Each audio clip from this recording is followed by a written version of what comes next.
Hello friends, नमस्कार। Ranker maker में आप लोगों का स्वागत है। देखिए, मैं यूपी स्पेशल जो भी अपनी सीरीज़ चल रही थी उसमें क्लास आपको रेगुलर मिल ही रही है। और उसकी जो यूपी पीसीएस का मैं जो बजट से क्वेश्चंस आते हैं, तो स्पेशली इस बार मैंने उत्तर प्रदेश बजट 2024-25 पे फोकस कर रहा हूँ। तो यूपी पीसीएस वाले तो चैनल को अपना लाइक कर लें, है ना। UP PCS and ARO. हाँ, ये डाउट में मत आप रहना कि 27 अक्टूबर को पेपर होगा या नहीं होगा। थोड़ा सा आ रही है खबरें कि दिसंबर में हो सकता है। नो डाउट, आपको कुछ मत करना, अपनी प्रिपरेशन कंटिन्यू रखिए। और आगे अगर नहीं भी होता है तो क्या है, हमारी प्रिपरेशन कंप्लीट रहेगी। तो इसी में टाइम ज़्यादा ना लेते हुए हम अपना उत्तर प्रदेश 2024-25 का बजट प्रस्तुत करते हैं। क्या है, इनको वन लाइनर में थोड़ा सा फैक्ट टू फैक्ट जो इंपॉर्टेंट चीज़ें उनको लिया गया है, बकाया और कुछ नहीं है। चलिए स्टार्ट करते हैं। हाँ, 5 पेजों में कुछ नहीं ज़्यादा। तो थोड़ा सा बात करेंगे हमारे जो वित्त मंत्री हैं उत्तर प्रदेश के, तो कौन से हैं। तो आपके ये वित्त मंत्री हो जाएंगे सुरेश कुमार खन्ना। इन्होंने 5 फरवरी 2024 को अपना बजट प्रस्तुत किया था। कहाँ पे कर सकते हैं, तो विधानसभा में। कुल बजट की बात करें तो 7.36 लाख करोड़ था। अगर हम 300 736 437.71 मतलब कंप्लीट कभी कभी आ जाता है। ये खासकर आर ओ में बहुत क्वेश्चन पूछा जाता है ना, तो उसके लिए बहुत इंपॉर्टेंट है ये। तो आप डायरेक्ट बोल सकते हैं 736 437.71, नहीं तो 7.36 लाख करोड़। राजस्व हम व्यय की बात करेंगे तो 5.32 लाख करोड़ रुपए व्यय हुआ था। पूंजीगत व्यय की बात करेंगे 2.02 लाख करोड़ रुपए। पूरा डाटा आपको देखना है सामने। 500 राजस्व व्यय की बात करेंगे 532,655.33। कैसे भी याद होना चाहिए। पूंजीगत व्यय 203.78, हाँ नहीं 203,782.3.8 करोड़। तो हम 2.03 लाख करोड़ बोलेंगे। और यहाँ पे वर्ष 2024-25 के लिए उत्तर प्रदेश का राजस्व अधिशेष का अनुमान है, वो जीएसडीपी की बात करेंगे वो 3% है। कितना? 3% की लोग बात कर रहे हैं कि हमारा जो राजस्व अधिशेष है वो जीएसडीपी है वो 3% हो सकता है। 2024 से 25 के लिए राजस्व जो घाटा है आपका जीएसडीपी के लिए 3.46% पर लक्षित किया गया था। अब ये 3.46% जो लक्षित है उसका मतलब ये 86,531 करोड़ रुपए, ठीक है।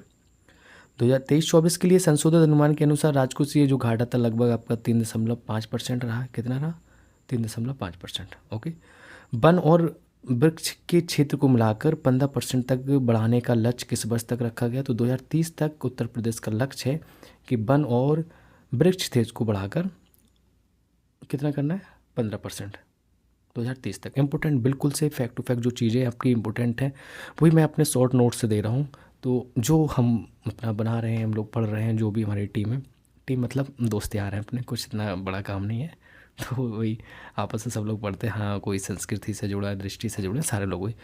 तो ये उत्तर प्रदेश कृषि योजना के को विश्व बैंक की सहायता से बात की गई है कि यहाँ पे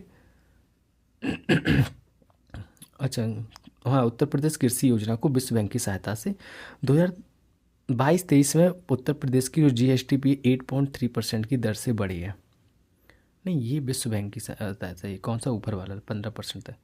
प्रति व्यक्ति जीएसडीपी 2022-23 में ये 96,193 रुपये थी। ध्यान देना, उत्तर प्रदेश का 96,193, ये 2022-23 का ही आंकड़ा चलेगा, ये पुराने लिए। कुछ महत्वपूर्ण बिंदु हैं। ग्लोबल इन्वेस्टर अगर समिट से बात करें तो ग्लोबल इन्वेस्टर समिट से कुल 40 लाख करोड़ रुपए का निवेश हुआ है तथा 1.10 करोड़ लोगों को रोजगार प्राप्त होने का अनुमान है। पता नहीं कहाँ जा रहा है ऐसा रोजगार, लेकिन क्या है, हमें डाटा है, पढ़ना जरूरी है, जानना है। कुल 40 लाख करोड़ रुपए हुआ निवेश, है ना। 1.10 करोड़ लोगों को, मतलब 1,10,00,000 लोगों को रोजगार की बात कर रहा है। पता नहीं सरकार किसको दे रही है। चलिए नेक्स्ट, मुझे लगता है मनरेगा, हाँ इन सबको भी काउंट कर लेते होंगे। नहीं, यही मैं बोल रहा था। तो बजट 2024-25 के अनुसार की अगर हम बात करें, प्रदेश में कुल कितनी एमएसएमई इकाइयाँ हैं? तो 96 लाख एमएसएमई इकाइयाँ हैं। ये कब की बात करें? बजट 2024 में आए। इन्होंने काउंट किया कि एमएसएमई जो हमारी लघु जो मतलब उद्योग हैं उनमें ये 96 लाख पहुँच गए। हाँ, यहाँ से क्वेश्चन आपका, ease of doing business ranking में उत्तर प्रदेश दूसरे स्थान पे। ध्यान रखना, इसके पहले ये 14वें स्थान पर था। हाँ, ये फैक्ट आपको जरूरी है। पहले क्या पोजीशन थी और इम्प्रूवमेंट होकर कहाँ गए, तो दूसरे नंबर पे आ गए, इसके पहले 14वें नंबर। उत्तर प्रदेश में बेरोजगारी दर की बात करेंगे 2.4% है। हाँ, आपको डाटा लग रहा होगा कि आप देखेंगे कम हुई, पता नहीं कैसे कम हो गई, जो डाटा है, एग्जाम में हमें यही करना है, बगैर आप लोग रियलिटी जान रहे हैं। तो उत्तर प्रदेश में बेरोजगारी दर है 2.4% है। उत्तर प्रदेश में 6 करोड़ लोगों को गरीबी रेखा से बाहर निकाला गया। अब निकाल के कहाँ कर दिया गया तो आप लोग बताएंगे। उत्तर प्रदेश में सेमीकंडक्टर नीति लाने वाला देश का चौथा राज्य बन गया है। और 1500 एकड़ में लखनऊ में एरो सिटी बनाई जा रही है ना। कहाँ पे? लखनऊ में। कितने में? 1500 एकड़ में ये लखनऊ में एरो सिटी बनाई है। और उत्तर प्रदेश सेमीकंडक्टर नीति वाला देश का चौथा राज्य बन गया। और 6 करोड़ लोगों को गरीबी रेखा से बाहर भी किया गया। ये कुछ टॉपिक थे, मतलब पॉइंट थे हमारे। उत्तर प्रदेश सरकार ने फार्मा कॉन्क्लेव का आयोजन किया गया। कहाँ पे किया? तो हैदराबाद में किया। हैदराबाद में विंग्स इंडिया 2024 का अवार्ड समारोह में उत्तर प्रदेश को कौन सा अवार्ड मिला था? तो ये चैंपियंस इन एविएशन अवार्ड से नवाजा गया था। कौन सा? उत्तर प्रदेश, अपना राज्य हैदराबाद में विंग्स इंडिया हुआ था 2024 का अवार्ड। ओके।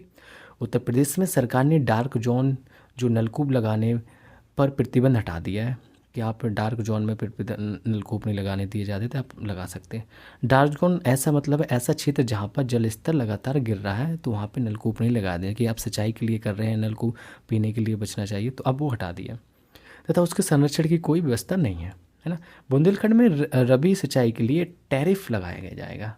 आप देखना, ये बुंदेलखंड के लिए आ गई अपनी बात। तो बुंदेलखंड में क्या हुआ? रबी फसल जो सिंचाई के लिए टैरिफ लगाया जाएगा। वर्ष 2023-24 में अक्टूबर 2023 तक कुल कितने किसान क्रेडिट कार्ड वितरित हुए? तो 37 लाख किसान क्रेडिट कार्ड वितरित किए गए 2023-24 के आंकड़े। निराश्रित महिला पेंशन के तहत पहले 500 मिलते थे, अब बढ़ाकर किए गए 1000 रुपये। जो निराश्रित महिलाएं उनको प्रॉफिट हुआ है, यहाँ पे 500 से 1000 रुपये कर दिए। महिला किसान सशक्तिकरण की बात करें तो 2024-25 में तकनीकी सहयोग के लिए कितने उत्पादक समूह के गठन का लक्ष्य रखा गया है? तो 200 उत्पादक समूह के यहाँ पे गठन का लक्ष्य रखा है। किसमें? महिला किसान सशक्तिकरण 2024-25 में तकनीकी सहयोग के लिए उत्पादक समूह के गठबंधन का लक्ष्य रखा है, वो 200 उत्पादक समूह। बिल्कुल यही देखो, उतनी ही है, इतने आपके एकदम से पूरा बजट का निचोड़ है। तो उन चीज़ों को हम रिपीट भी करेंगे, है ना। एक बार नहीं 2 बार बोलेंगे कि चीज़ें कॉन्सेप्ट क्लियर होगा, उसको समझ के भी रीड करना है। अब बजट अब पढ़ोगे 10 पेज का रहेगा, कोई मतलब नहीं है 10, 15, 20 पेज में, केवल फैक्चुअल चीज़ें पढ़िए। 117 विकास खंडों में कितने ग्रामीण स्टेडियम या मल्टीपर्पज़ हॉल का निर्माण किया जाएगा? तो 124 किया जाएगा। ध्यान देना क्या कह रहा है, 117 विकास खंडों में कितने ग्रामीण स्टेडियम मल्टीपर्पज़ हॉल का। आप सोचोगे 117 विकास खंड है और 124 का निर्माण, हाँ तो किया जा रहा है, 117 विकास खंडों में किया जाएगा। कर्नाटक में आयोजित 26वें राष्ट्रीय युवा उत्सव में उत्तर प्रदेश की लोकगीत टीम को कौन सा स्थान प्राप्त हुआ? पहला। बजट से भी थोड़ा सा क्वेश्चन, मतलब इधर यूपी स्पेशल समझ लिया। तो कर्नाटक में आयोजित जो 26वां राष्ट्रीय युवा उत्सव उत्तर प्रदेश के लोकगीत को यहाँ पे पहला स्थान मिला। प्रधानमंत्री जीवन ज्योति बीमा योजना में उत्तर प्रदेश किस स्थान पे? तो दूसरे स्थान पे। ई श्रम पोर्टल पर उत्तर प्रदेश सर्वाधिक पंजीकरण करने वाला राज्य में कुल कितने पंजीकरण हुए? तो 8.32 करोड़ पंजीकरण हुए हैं। नेक्स्ट देखते हैं हम लोग, मुख्यमंत्री सामूहिक विवाह, जो सामूहिक विवाह होते हैं, जोड़ी में कुल कितने पैसे दिए जाते? तो 51,000 दिए जाते हैं। प्रधानमंत्री सुरक्षा बीमा योजना, मुद्रा योजना, अटल पेंशन योजना तथा प्रधानमंत्री जन धन योजना में लाभान्वित दृष्टिकोण से उत्तर प्रदेश यहाँ पे प्रथम स्थान है। मतलब उत्तर प्रदेश वाले जानदार इसका प्रॉफिट ले रहे हैं। किसका? प्रधानमंत्री सुरक्षा बीमा योजना, मुद्रा योजना, अटल पेंशन योजना, प्रधानमंत्री जन धन योजना। ओके। बजट से में जो प्रस्तावित कुछ महत्वपूर्ण मिशन योजनाएं है ना के लिए जो धनराशि थी उनको हम बात कर लेते हैं। तो वाराणसी में national institute of fashion technology मतलब निफ्ट के निर्माण के लिए 150 करोड़ रुपए दिए गए। किसके लिए? निफ्ट के लिए, national institute of fashion technology 150 crore Varanasi में। ओके। कुशीनगर में महात्मा बुद्ध एवं जो प्रौद्योगिकी विकास के लिए 100 करोड़ रुपए दिए गए कुशीनगर में। गोरखपुर और भदोई की बात करें, पशु चिकित्सा महाविद्यालय के लिए 100 करोड़ दिए गए। चित्रकूट में महर्षि वाल्मीकि संस्कृत केंद्र के लिए 10.53 करोड़ रुपए यहाँ पे दिए गए। ओके। हाँ, इसको रिपीट भी कर लेना आप लोग, फिर से एक बार रिवीजन जरूर मार देना। हरिहर मतलब आजमगढ़, नया नाम रखा गया यहाँ पे आजमगढ़ का, हरिहर में संगीत महाविद्यालय के लिए 11.79 करोड़ रुपए दिए। कितने? 11.79 करोड़। श्रृंगबेरपुर में निषाद राज्य जो गृह सांस्कृतिक केंद्र के लिए 14.68 करोड़ रुपए दिए गए। हरिहर आजमगढ़ में 11.79 करोड़ रुपए। ये जो फैक्चुअल चीज़ें हैं जो आपका ARO ज़्यादा पूछ लेगा, RO ARO, PCS सीधा पूछेगा आजमगढ़ का नया नाम हरिया। सिंगवेरपुर में निषाद राजगृह सांस्कृतिक केंद्र के लिए 14.4 करोड़ रुपए दिए गए। हाँ नहीं, मैंने बहुत कम पेजों में, तो 5 पेजों में इसको सबमिट कर लिया। अयोध्या में अंतर्राष्ट्रीय रामायण एवं वैदिक शोध संस्थान के लिए 10 करोड़ रुपए दिए गए। महाकुंभ 2025 के लिए, समझ गए हो ना, कहाँ अपना प्रयागराज, 25 के लिए 2500 करोड़ रुपए दिए गए। इलाहाबाद में भैया आप देखेंगे तोड़ फोड़ एकदम से, AG ऑफिस साइड जितने भी अंदर से पुलिस मुख्यालय के साइड में जो दुकानें थी सब एकदम तोड़ गए। अरे भोजनालय के जाते थे हरीश के यहाँ तो ख़त्म हो गया। हाँ देखा। कुकरेल वन सफारी पार्क के लिए बात करेंगे तो 50 करोड़ रुपए दिए गए कुकरेल वन सफारी पार्क। सामाजिक बानकीकरण योजना के लिए 600 करोड़ रुपए दिए। कितने? सामाजिक जो बानकीकरण योजना है इसके लिए 600 करोड़ रुपए दिए। राष्ट्रीय ग्रामीण आजीविका मिशन के लिए तो 3,695 करोड़ रुपए दिए। कितना? राष्ट्रीय ग्रामीण आजीविका मिशन के लिए 3,695 करोड़ रुपए। ओके नेक्स्ट, बुंदेलखंड विकास निधि के लिए अगर हम बात करें तो 425 करोड़ रुपए। कितना? बुंदेलखंड विकास निधि के लिए 425 करोड़। राज्य स्मार्ट सिटी के लिए 400 करोड़ रुपए और अर्बन फ्लड के लिए 1000 करोड़ रुपए। मुख्यमंत्री green road infrastructure development scheme के लिए 800 करोड़। ये पॉइंट इंपॉर्टेंट है भाई, सीधे CM जी जुड़े हैं इससे। तो मुख्यमंत्री green road infrastructure development scheme के लिए 800 करोड़ रुपए दिए। स्वच्छ भारत मिशन की बात करें तो स्वच्छ भारत मिशन शहरी के लिए यहाँ पे 2708 करोड़ रुपए मिले हैं। और स्वच्छ भारत मिशन ग्रामीण के, देखो शहरी के लिए 2708 करोड़, और अगर हम यहाँ पे ग्रामीण के लिए बात करेंगे तो ग्रामीण के लिए आपका हो जाएगा 4867 करोड़। रोपवे के लिए 100 करोड़ रुपए। आगरा मेट्रो के लिए 340 करोड़। कानपुर मेट्रो के लिए 395 करोड़। उत्तर प्रदेश राज्य में जैव ऊर्जा नीति 2022 के लिए 60 करोड़ रुपए दिए। ओके नेक्स्ट, नहर तथा सरकारी नलकूप के लिए 1100 करोड़। ये देखो आपका नहर तथा सरकारी नलकूप के लिए 1100 करोड़ रुपए। ओके लास्ट पेज है, देखते हैं। औद्योगिक लॉजिस्टिक पार्क के लिए 800 करोड़ रुपए। कितना? औद्योगिक लॉजिस्टिक पार्क के लिए 800 करोड़। आयुष्मान भारत मुख्यमंत्री जन आरोग्य अभियान के लिए 300 करोड़ रुपए। सर्व शिक्षा अभियान के लिए 21,310 करोड़ रुपए। अच्छा सा बजट में दिया था सर्व शिक्षा के लिए।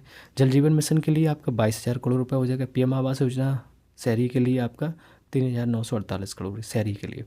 और PM आवास योजना ग्रामीण के लिए, ये दोनों फैक्ट जरूरी हैं। तो ग्रामीण के लिए 2441 करोड़ रुपए और शहरी के लिए 3,948 करोड़ रुपए। तो स्वचालित वर्षा गेज योजना, उत्तर प्रदेश कृषि योजना, राज्य कृषि विकास योजना, इन तीनों योजनाओं के लिए 460 करोड़ रुपए दिए गए। तो ये हम बजट को थोड़ा देख लेते हैं किस किस लिए था। स्वचालित वर्षा गेज योजना, उत्तर प्रदेश की कृषि योजना और राज्य कृषि विकास योजना 460। ये फिगर है आपका चार्ट में दिया गया कि रुपया कहाँ से आ रहा है कहाँ जा रहा है। तो ये चार्ट रुपया आता है। आने की बात करें सबसे ज़्यादा जो रुपया आपका आ रहा है वो आ रहा है स्वयं का कर।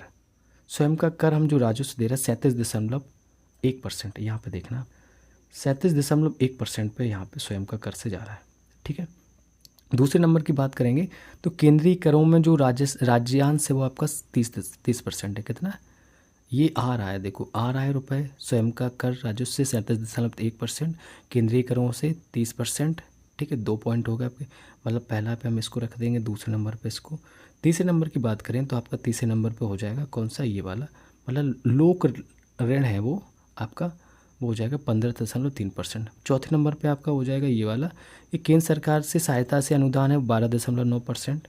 ठीक है, इसके बाद आपका एक नीचे दिया गया, इसको थोड़ा ऊपर कर लेते हैं, करेत्तर जो राजस्व 3.4% है और आपका लोक लेखा शुद्ध है वो आपका 0.8%। ये आपका रुपए आता है।